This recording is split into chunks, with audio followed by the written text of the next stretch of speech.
Hello guys, welcome back to my channel. अब हम करेंगे एक नया topic, portfolio risk and return. तो ये जो टॉपिक है ये आपका रिस्क एंड रिटर्न एनालिसिस में कवर होगा एंड यहाँ पे हम देखेंगे पोर्टफोलियो का रिस्क एंड रिटर्न कैसे निकाला जाता है। सो पहले हम फॉर्मूलाज देख लेते हैं। जो पोर्टफोलियो का रिटर्न निकालने का फॉर्मूला होता है वो सिंपल वेटेड एवरेज होता है दोनों सिक्योरिटीज के रिटर्न का। रिस्क निकालने का जो फॉर्मूला होता है वो होता है हमारा ये जो स्टैंडर्ड डेविएशन है, दैट मीन्स रिस्क। अगर हम रिस्क को कभी भी किसी चीज से रिप्रेजेंट करते हैं तो वो स्टैंडर्ड डेविएशन होता है। स्टैंडर्ड डेविएशन मीन्स कितना वेरिएंस आ रहा है। ठीक है, रिटर्न भी क्या होता है कि कितना वेरिएंस आ रहा है रिटर्न, कितनी वेरिएबिलिटी है हमारे रिटर्न में, क्या हमने एक्सपेक्ट किया था और हमें क्या मिल रहा है रिटर्न, ये होता है हमारा रिस्क। तो यहाँ पे ये फॉर्मूला है एंड जो हम क्वेश्चन जब करेंगे तो हम इस फॉर्मूले को एक बार समझ लेंगे। Okay right. सो हमारा क्वेश्चन ये है, हमें निकालना है इसमें एक्सपेक्टेड रिटर्न, मतलब रिटर्न निकालना है पोर्टफोलियो का। राइट। सो हमारा क्या है, वेट ऑफ सिक्योरिटी है। वेट क्या है यहाँ पे 0.2। यहाँ पे हम वेट जब भी लेंगे वो डेसिमल्स में लेंगे, एब्सोल्यूट टर्म्स नहीं लेंगे। लेकिन रिटर्न हमेशा एब्सोल्यूट होनी चाहिए, क्योंकि जब हम रिटर्न निकालेंगे expected return of our portfolio तो वो भी परसेंटेज में आएगा। वो जब भी आएगा जब हम ये रिटर्न सिक्योरिटीज का एब्सोल्यूट टर्म में लेंगे, डेसिमल नहीं लगाएंगे। Okay. Into weight of security B 0.8 into return of security B. Return हमारा क्या है सिक्योरिटी बी का, इट्स 9%। राइट। अब इसको सिंपली कैलकुलेट करेंगे अगर हम, सो 2 इंटू 15 कितना होता है 30, और डेसिमल है एक प्लेस पार्ट, मतलब एक प्लेस पार्ट यहाँ पे डेसिमल लग गया। ठीक है। प्लस 72 होता है 9 8 सा, डेसिमल कितना है प्लेस पार्ट है एक प्लेस पार्ट, यहाँ पे हमने एक प्लेस पार्ट डेसिमल लगा दिया। अब इनको ऐड कर देंगे तो 10.2%। ठीक है, ये हमें हमारा रिटर्न आ गया। अब हम करेंगे स्टैंडर्ड डेविएशन ऑफ पोर्टफोलियो, मतलब कि रिस्क ऑफ पोर्टफोलियो रिस्क। ठीक है। पोर्टफोलियो रिस्क का क्या फॉर्मूला होता है, under root square of weight of security है। वेट कितना है हमारा 0.2, इसका स्क्वायर कर दिया simply. Square of standard deviation of security है कितना है 5% है, इसका स्क्वायर कर दिया। अच्छा, ये जो होता है हमारा स्क्वायर ऑफ स्टैंडर्ड डेविएशन, इसको हम कहते हैं वेरिएंस। ये कहते हैं वेरिएंस। एंड कभी कभार ऐसा होगा क्वेश्चन में कंफ्यूज करने के लिए आपको सीधा वो वेरिएंस दे देगा इंस्टेड ऑफ स्टैंडर्ड डेविएशन।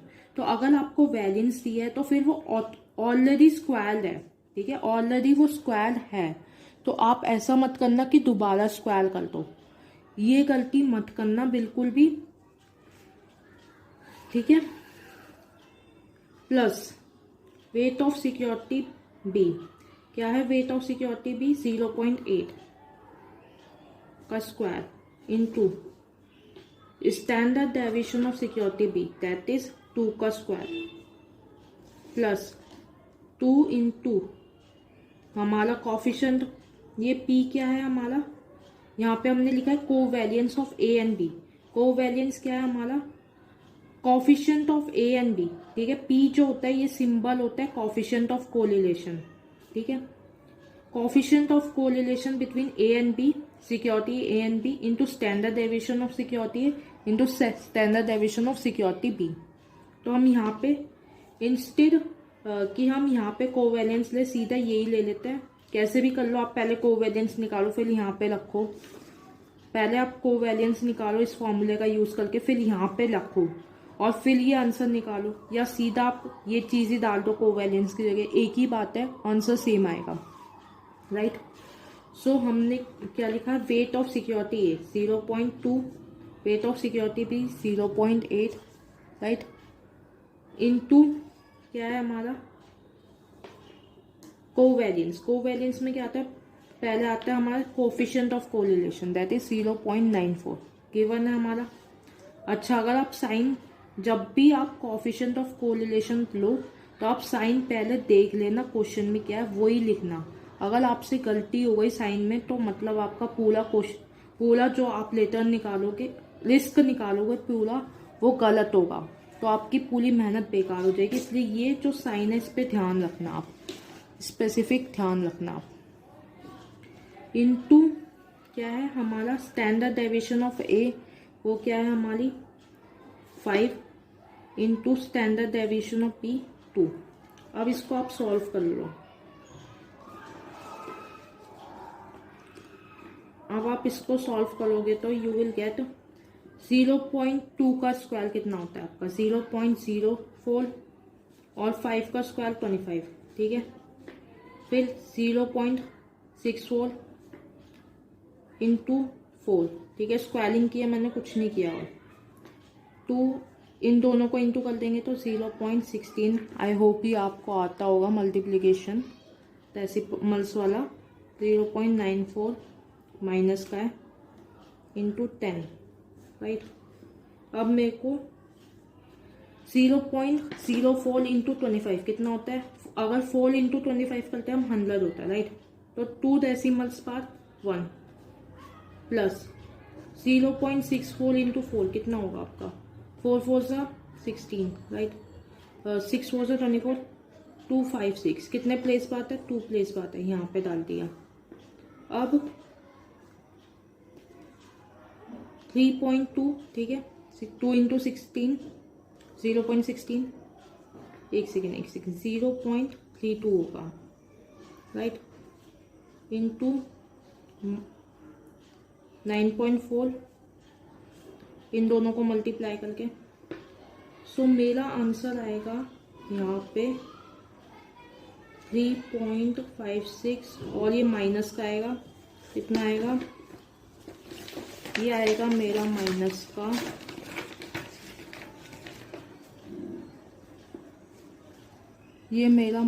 का 1 second,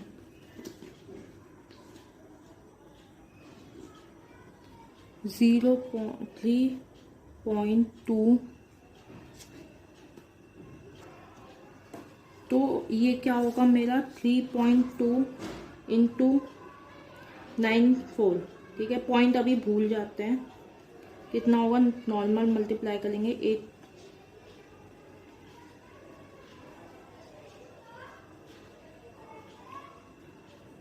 it turns out to be 8 plus 3.008, right.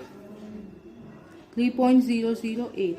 अब मुझे सिर्फ इसका अंडर रूट कितना आएगा मेरे पास 8, एक minute, 3.008 and 5 6, so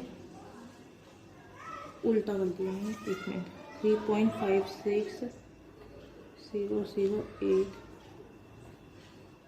that means 2 5 and 5, 0.552। अब क्वेश्चन ये आता है कि मुझे इसका रूट चाहिए, क्योंकि आपको जब आंसर देखोगे तो वहाँ पे तो आपको अंडर रूट में नहीं मिलेगा, वहाँ पे तो इसका रूट निकालना पड़ेगा। तो इसका रूट हम कैसे निकालेंगे, सिंपली अगर मेरे को रूट निकालना है तो व्हाट आई विल डू, मेरा है 0.552, ठीक है। 0 लगा दिया लास्ट में मैंने, यहाँ पे पहले मैं सबसे पहले 0.0 लगा देंगे, उसके बाद यहाँ से शुरू करेंगे। अब मुझे ऐसा नंबर चाहिए जो कि अराउंड जिसका स्क्वायर इसके आसपास हो। तो अगर मैं देखूँ 6 6 जा 36, 7 7 जा 49, 8 8 जा 64, 64 इससे बड़ा हो रहा है, दैट मीन्स 7 7 जा, राइट, 7 7 जा 49। अब मैं माइनस करूँगी नॉर्मल, 6 फिर 2 और 0, ठीक है। ये दोनों मैंने नीचे कैरी फॉरवर्ड कर लिया। ये मतलब ये जो मैंने एरोज लगाए इसका मतलब पहले आप ये लोग यहाँ से शुरू होता है, हमेशा याद रखना, पीछे की साइड से इस साइड से शुरू करोगे एरोज लगाना, यहाँ पे लगाओगे, यहाँ लगाओगे। अगर आपका डेसिमल है तो आप लास्ट में 0 जरूर लगा लेना, उससे आपका आंसर हमेशा सही आएगा। तो पहले ये दो टू पेयर्स बनाओगे, इन दो के पेयर, इन दो के पेयर। अगर यहाँ पे कुछ होता तो मैं इन दोनों का पेयर बनाती, ठीक है, बट यहाँ पे हमारा कुछ है नहीं, तो हम आगे बढ़ते हैं। अब मेरे को इन दोनों को ऐड करना है, कितना हुआ 14। अब मुझे देखना है कि कौन सा यहाँ पे ये जगह और ये जगह यहाँ पे कौन सा ऐसा लेटर लूँ कि 6 to 0 के अराउंड आ जाए मेरा आंसर। सो अगर मैं 14 इंटू लेट्स से रैंडमली 5 ले लेती हूँ तो 25 20 होता है, एक सेकेंड, 20 22 6 7, तो मेरा 5 से तो ज़्यादा आ रहा है। दैट मीन्स 4 एक बार लेके ट्राई करते हैं। 16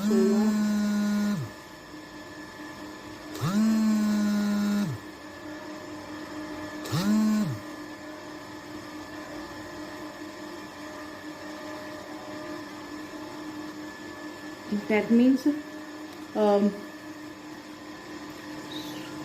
17 5 7 6 राइट। सो मेरा अराउंड 4 4, तो 0.74 के अराउंड मेरा आंसर बनेगा।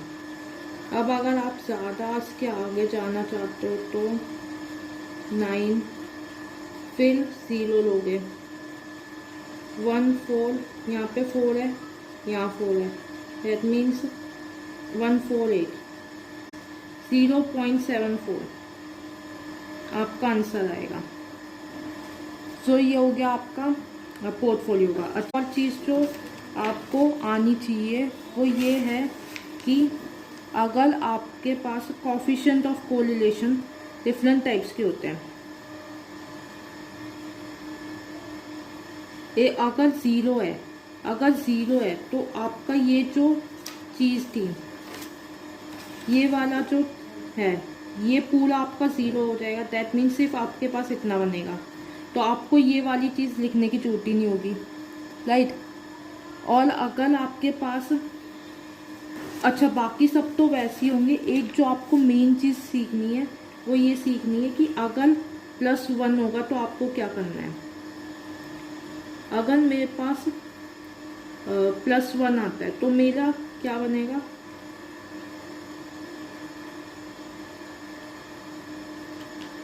Two into coefficient of correlation into weight of security into weight of security भी standard deviation security है, standard deviation security भी।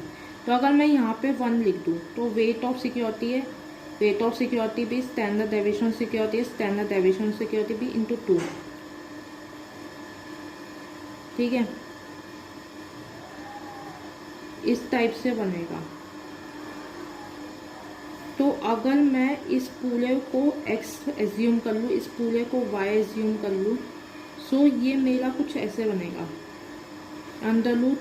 √x² + y² + 2 into x into Y, ठीक है।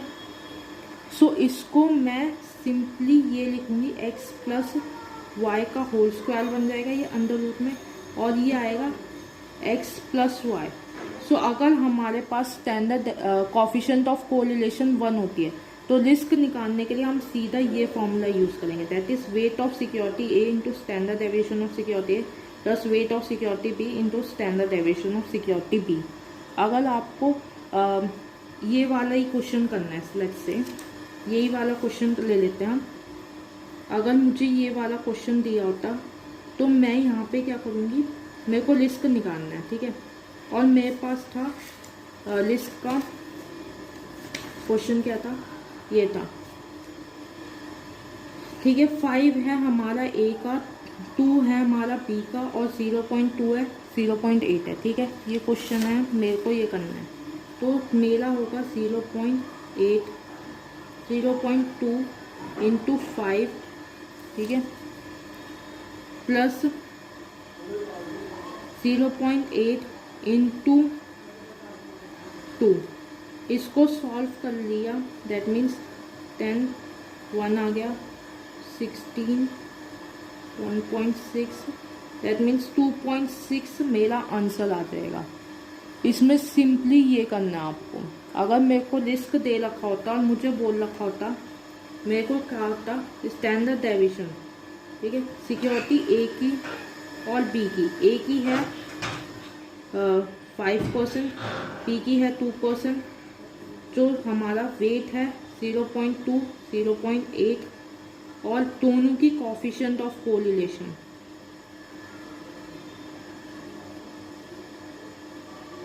1 है, +1 है। तो ये वाला फॉर्मूला मैं यूज़ करती एंड इससे डायरेक्टली मेरा आंसर आ जाता है, ये वाला फॉर्मूला। ठीक है, ये हो जाएगा आपका रिस्क। सो इसलिए हम कहते हैं अगर हमारा सिक्योर कोफिशिएंट ऑफ कोरिलेशन +1 है तो वहाँ पे सिर्फ रिस्क एवरेजिंग होती है। रिस्क रिडक्शन तभी होगा जब हमारा कोफिशिएंट ऑफ कोरिलेशन +1 से कम होगा। याद रखना हमेशा, ये चीज़ MCQ में भी आ सकती है। हमेशा हमारा रिस्क रिडक्शन तभी होगा जब हमारा +1 से लेस होगी coefficient of correlation between two securities. तो दो सिक्योरिटीज के बीच में जब कोफिशिएंट ऑफ कोरिलेशन +1 से कम होगी, कम होनी चाहिए +1 से, तभी हमारा रिस्क रिडक्शन होगा या डाइवर्सिफिकेशन होगा जिसको हम कहते हैं। अगर +1 जा रही है तो कोई डाइवर्सिफिकेशन नहीं होगा, कोई रिस्क रिडक्शन नहीं होगा, हमारा रिस्क एवरेजिंग हो जाएगी। राइट। तो आज की वीडियो में बस इतना ही था। अगर आपको कोई भी टॉपिक समझ ना आ रहा हो, उसके ऊपर वीडियो चाहिए तो कमेंट बॉक्स में बता देना। एंड अगर आपको समझ आया हो तो प्लीज़ लाइक कर देना, शेयर कर देना and subscribe the channel. Thank you.